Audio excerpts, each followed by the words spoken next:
So welcome everyone to the group chat, the National Day edition.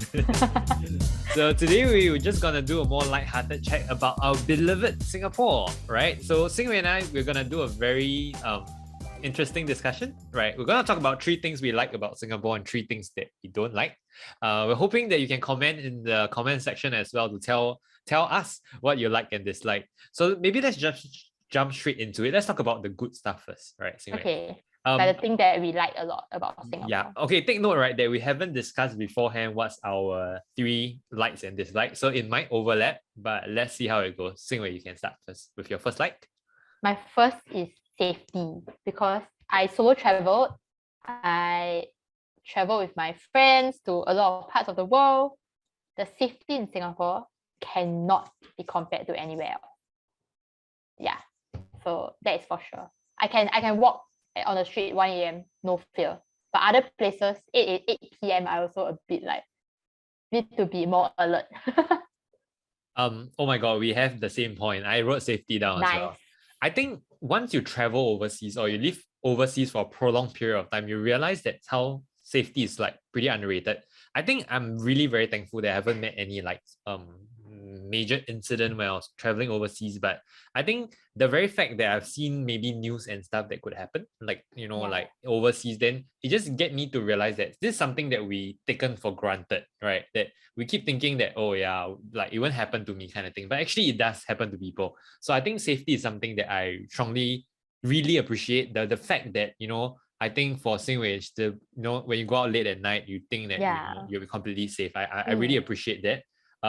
And I think that overall, safety-wise, in terms of even like safety of like, I know that my food is safe kind of thing. Oh yeah. So the security of it is also what I think of as safety, or safety of like maybe our whole economy. Like I know the government got like their shit together. So like overall, I mean safety and a little bit on the stability side.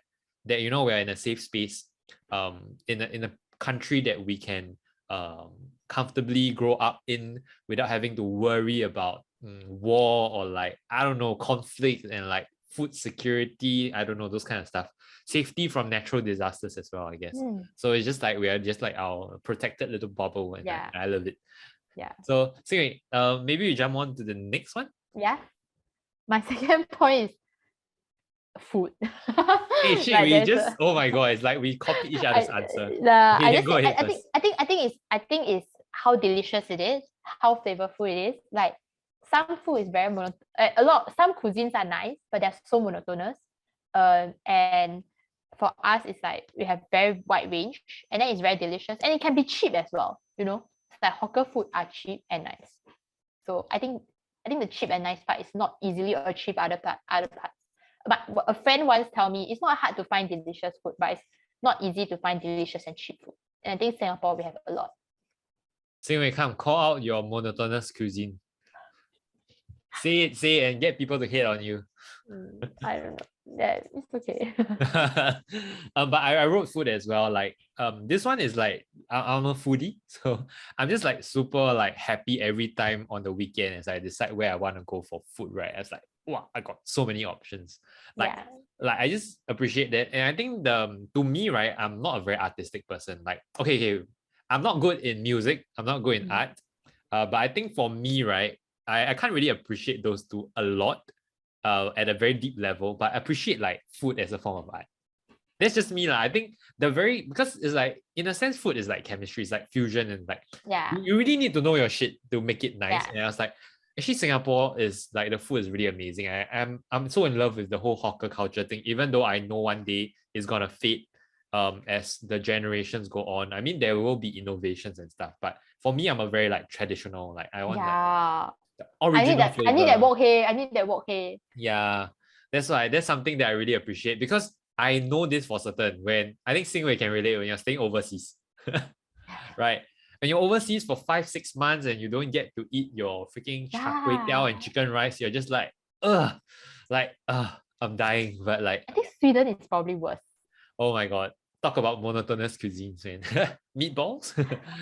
I mean, okay, but I mean, it works, but like not for me. Like sandwiches and like, like, come on, like give me that flavor, man. So Yeah, food. We love the food. Okay, I am sure our third one is gonna be different. So Xing Wei, you can go first. Okay, my third one is actually my friends and family here because I think like you can't really separate a place from the person, especially if you have stayed here. And even though I'm from Malaysia, but I spent my good 10 years here.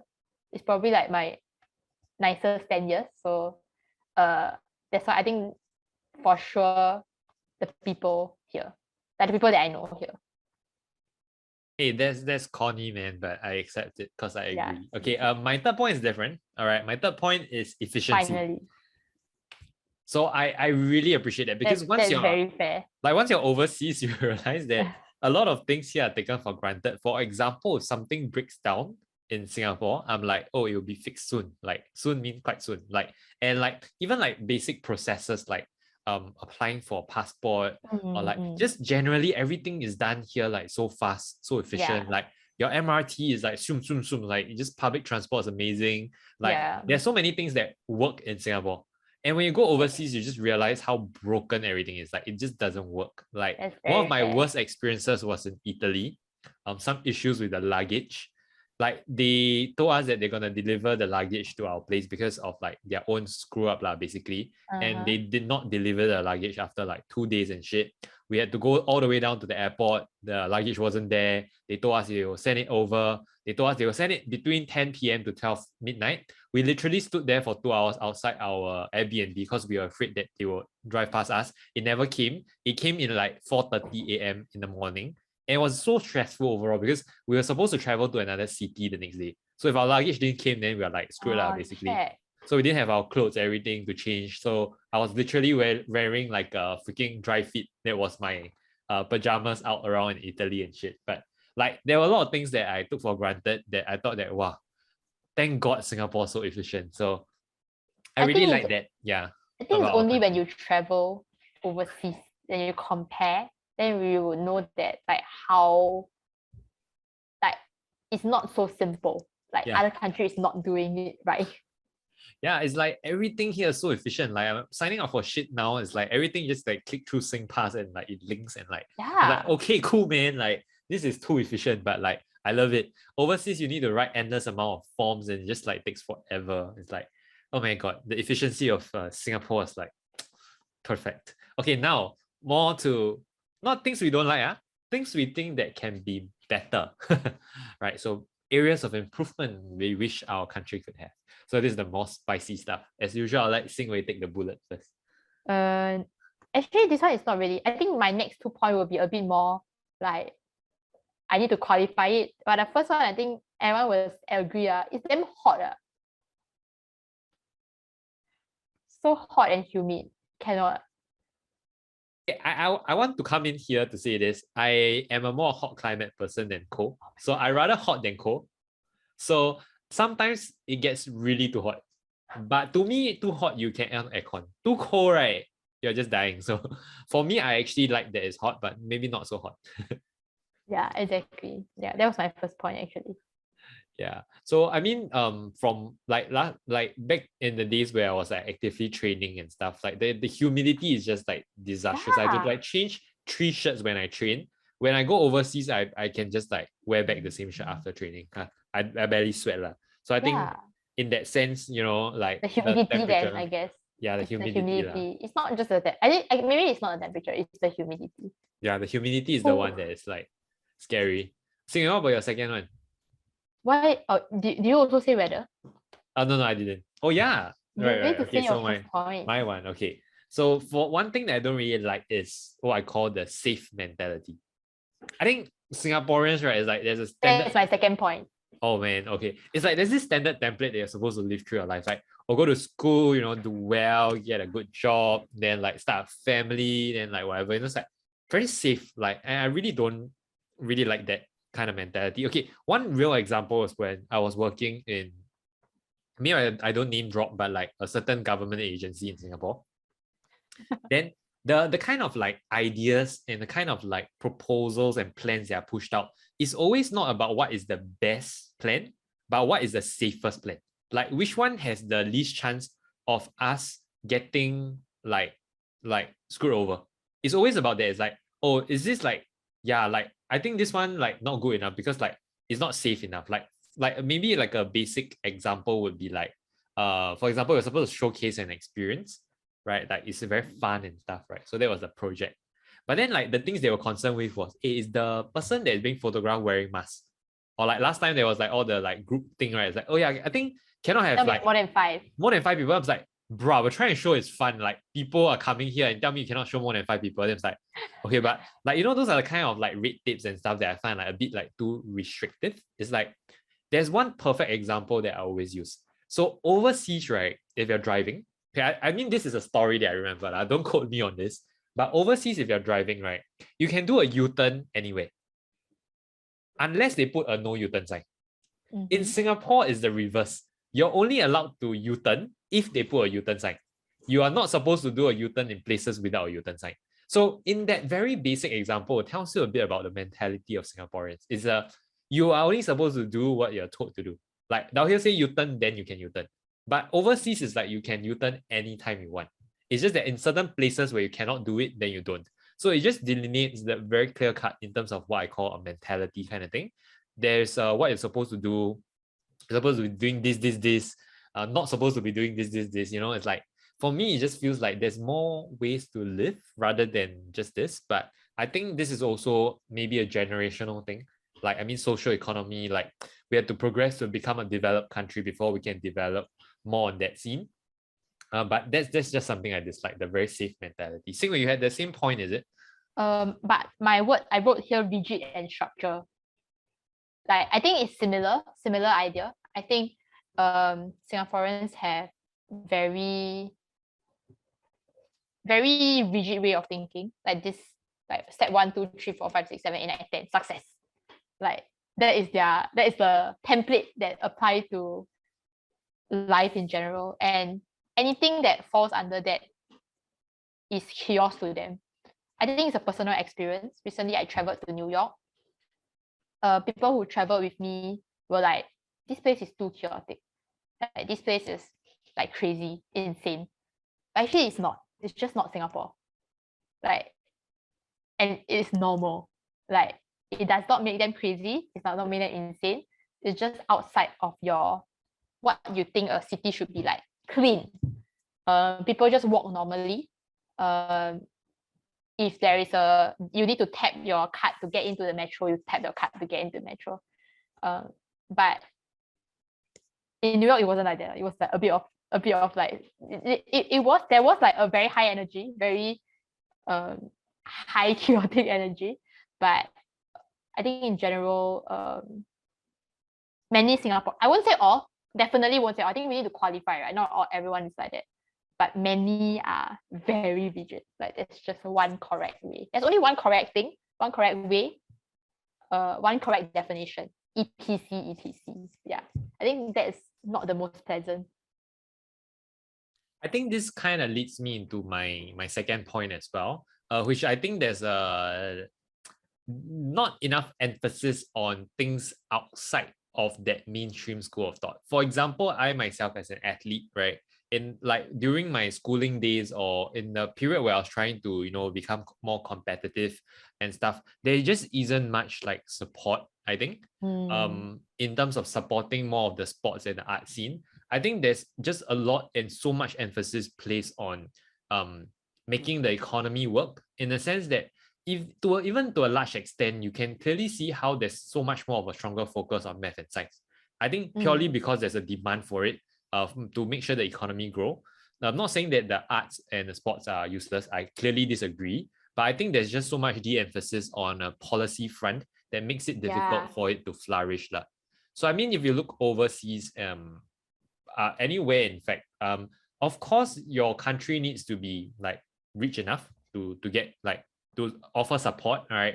But I think like Singapore, I feel like we are at a certain stage whereby we can afford to support our athletes and our musicians more, but we don't really do that. So I thought that actually that is something that I find quite disappointing, because I know that there are a lot of talented people, right? It's just that without the right resources and stuff, sometimes it's just really difficult to succeed. And I think that just the fact that there is so much de-emphasis placed on that makes it so difficult. And I think this links back to Singwei's point on like Singaporeans are just like wired a certain way. Like you're only supposed to like study hard and then like get a good job, you know, like it's just like no lah, life is more than that, right? So Yeah. I'm just like a bit like wishing that this side of our society can catch up, and then we can really appreciate the more facades to life, because that leads me to my final point. I'll say my final point first, okay? Yeah. My final point is that Singapore is too small. That's my point. I mean geographically we are limited, but I think because of that, it just really limits the kind of things you can do and the sort of opportunities you have as well. And it's just like there's no scale to anything. It's just like, yeah, it's like we are like highly efficient, but it's just like so small. It's like you need to understand how small Singapore actually is in the whole global scheme. Like, Yeah. like Singapore is like nothing. Like even if we like disappear today, it's like we're just too small to matter. And sometimes I feel like it, like being stuck in Singapore doesn't give me the perspective that I need of how the world operates, because the world is so much bigger. And like I wish that, you know, in that sense I had a bit, I mean, we do have the chance to go overseas and stuff like. So I'm thankful for that. I'm not being a brat to say like, oh, you know, like, but I mean I'm thankful for a lot of things in Singapore. But I think one thing that I find that is pretty limiting is the fact that we're just so small as a country. Like I feel like I've been to every single walking trail and track in Singapore, and I've actually walked each of them like 3 times, because there's just nowhere new to go to, and there's just like nothing new to do on the weekend. So in that sense, I feel like it's a bit too small for my liking. Yeah. I think before I go into my third point, I think I totally agree with that. I always say Singapore is very boring. I tell everyone that. But I think I also, to be very fair, I think we also need to understand that whatever we like about Singapore is achievable because it's small. Safety is small enough that there's no area that goes uncovered by the police. You know, like overseas, those like random town that just no one is there, and then the background of horror story. Like Singapore don't have those kind of area. Efficiency, because we are small enough. Therefore, we can be so People will say efficient. Yishun is the, hey, I live in Yishun, man. No attacks on Yishun people. Yishun is safe.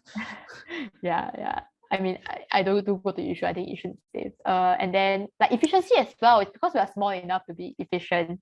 Yeah. I think we must give credit to that as well. Like we must understand that because we are small, we are able to achieve that. My third point will be a bit, I think I need to qualify it better, is I think Singaporeans are not the kindest people. They are not the kindest / most considerate people. Okay, start throwing hate on her, people. Can type in the comment section. They are not like, I think they are not. They are definitely not. If you need example, just go to Straits Times comments and look at the people who comments under Straits Times. I don't know. I think every time I look at it, I feel like my blood pressure goes up a little bit. I mean, there's this phrase that they always use, right? Like sinky pon sinky. You know what it means? It's like Singaporeans like to like step on, like attack other Singaporeans. Maybe to make themselves feel better or something. Yeah. That's just like Reddit language, you know. Oh, okay. Yeah, I think in some way that's true. Like there's some truth in that. Definitely not everyone. That's why I say I need to qualify myself. Definitely not everyone. But they're just like very but okay, then again, I think it's true for every country. Like there's probably like this kind of haters in every country. But it's just unfortunate that like, okay, let's give an example today. Today I bought on the bus, and then the bus is empty, but literally everyone sits on the outside of the bus seat. I'm just like, dude, move the fuck in. I want to sit down. Because it's early in the morning, I'm tired. But everyone is sitting on the outside. I'm like, why? 为什么? Like, why you cannot move in? I think it's like small thing like that. But it does reflect a little bit, right? Because they want to be convenient. They want to sit outside of the seat, but they don't need to think of other people who are coming in who may want to sit as well. But because they're sitting there, they can't sit. They don't need to think about these people because to them it's like my convenience is more important. I will phrase it as just being more selfish. It's more self-centered. Self-centered. Okay, maybe self-centered is a better word. Yeah.